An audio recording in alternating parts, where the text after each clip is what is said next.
Hello, it's your girl, Bad Girl Jello. Bad Girl Jello. Spunky, breezy, brilliant. Bad Girl. Today, I am going to give you a story on the worst taxi experience. Okay, both are majorly based on my show's experiences. Like, those are the times I've used taxis most in my life, so it will focus majorly on there. Anyway, let me just give you the story. So we're going to this particular show, and okay, I'm not supposed to laugh. It's not a funny thing, but right now, and I'm just thinking about the driver, it just makes me laugh. Okay, so this driver, I didn't check to see who he was. Okay, it was not my responsibility. Neither was it anyone else's responsibility, but our director who was taking us to this show. So no one bothered to know who the driver was, whatever. The taxi was just hired for us. So we just took it, went to the show. So, funny enough, it was around 5 a.m. We traveled from 4 a.m. to 5 a.m. At around 5 a.m., we were stopped by police officers. You know, the ones who stand for traffic. Yeah. We were stopped by traffic police officers. And, well, no one had looked at the driver or anything. I was just shocked that the driver did not want to stop. Imagine the driver was trying to move with us. Just imagine. He was literally driving as if he was trying to slow down, but he was trying to still move and trying to run with us. I was wondering, why is he running with us? And then the, police officer insisted that he should open the door and stop the car. Of course, he had to obey the rules. He stopped.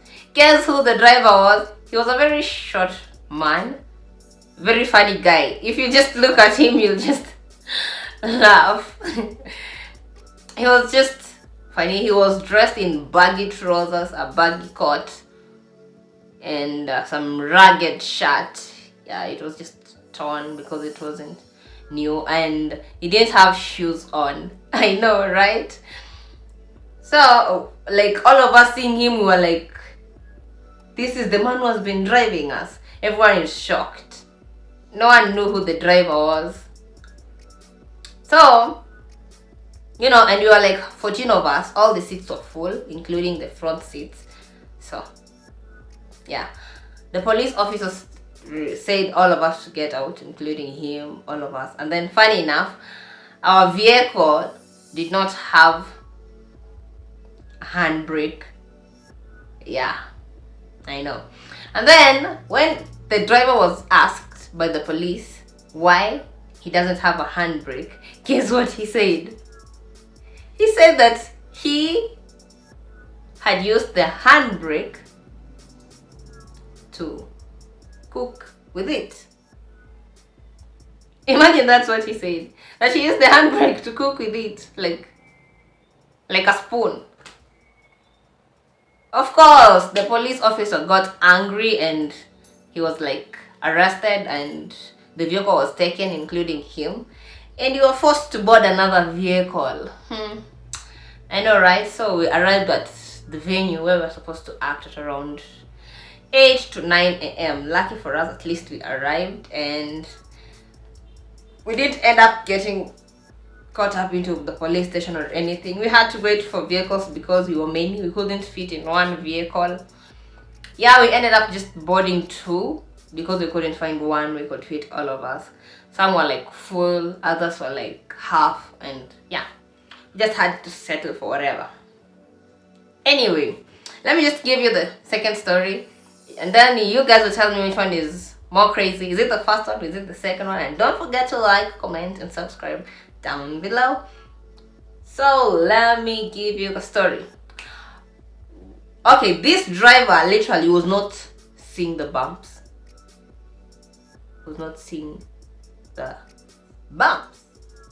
I don't know. It was late. It was raining.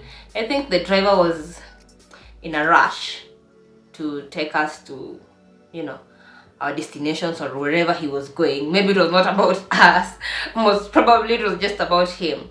And I don't know if he had somewhere important he had to go. So it was in a really, really big rush. And it was raining. And this driver, apparently, he was like kind of drunk. Because seriously, I was like not driving, but I was seeing the bumps. I'm seeing the bumps, and yeah, I was sitting next to the driver, of course. I was in front, and everybody else was just behind us. And of course, all the seats were full. And I was sitting there and looking, at the road. And then all of a sudden, the driver is not seeing a bump. Seriously. Even that one. And then he's not seeing another bump. So everybody complains and tells him to shut. Like, slow down. And, we are not in a hurry to get where we're going. We're just, better safe than sorry. That's what everybody thought. And I guess that's what you all think. But this driver apparently did not think so. He lied to us and slowed down for a while. And then when we were not noticing, everybody was calm, others were sleeping. He increased the speed. You cannot imagine. He was driving at a very high speed. And then there was this particular bump. It was very big. I was actually seeing it. I wish I could have just told him there's a bump in front. But I thought he was seeing. Tell me about nothing people say. Just tell them. If they see or they don't, just tell them. So I didn't tell him. Just kept quiet and just looked in front. Guess what? He didn't see the bump. Our vehicle knocked it and then it was like, we just got lucky it didn't flip. Everybody was thrown like up and then down. Okay, I'm not supposed to laugh, but when I'm thinking about it right now, it's funny. But yeah, it was not funny. It was so scary. I was like, literally felt a headache and my stomach felt so nauseous. Like I wanted to just puke. So the vehicle went, like, I don't know how it happened, but people were just thrown in the air and then down. And then I myself was thrown in front. Lucky for me, I had put my seatbelt on, which I usually do not. I just got lucky. That particular day I had it on. I guess I didn't trust the driver. Yeah. So when the driver jumped the bump, I went in front and then came back. I could have literally went through the front glass, that glass in front of the driver. Yeah. I would have literally just gone through it and then jumped over to the other vehicle and the next vehicle. I don't know. Just got lucky and oh my goodness, it was not a good experience. The driver ended up slowing down actually. This time around, he was like,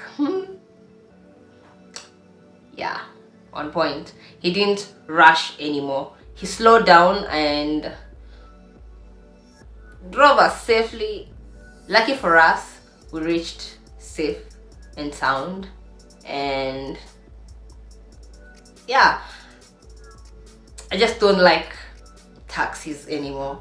I just use them because I have to, but if I don't have to, mathris are like a no for me. I'm just done with them. These people are so careless with our lives. Oh my goodness. You just wonder, like, are they thinking about us or is it just about them? Like the previous driver, goodness. How dare he? Like, seriously. He literally drove with us. He wanted to run with us, surely. And when the police stopped him, he was trying to run again. And he's drunk. He fell down and he got caught and got arrested. And he's saying that the handbrake was used for cooking. Seriously. I was just laughing. Okay, I know I was supposed to laugh, but I was just laughing at the way this one was just answering these questions. Like, yeah, guys was just drunk too. I think people should not drink and drive. All these two case scenarios, all these police officers stopped that man because he was drunk, but this one, okay, he got lucky. We were not stopped by any police officer. But guys, please do not drink and drive. It's not safe.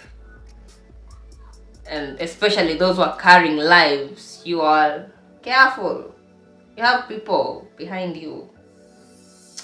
Anyway, guys, thank you for your time. Thank you for listening to me. Let's meet again for another story time, just like this one. Bye bye.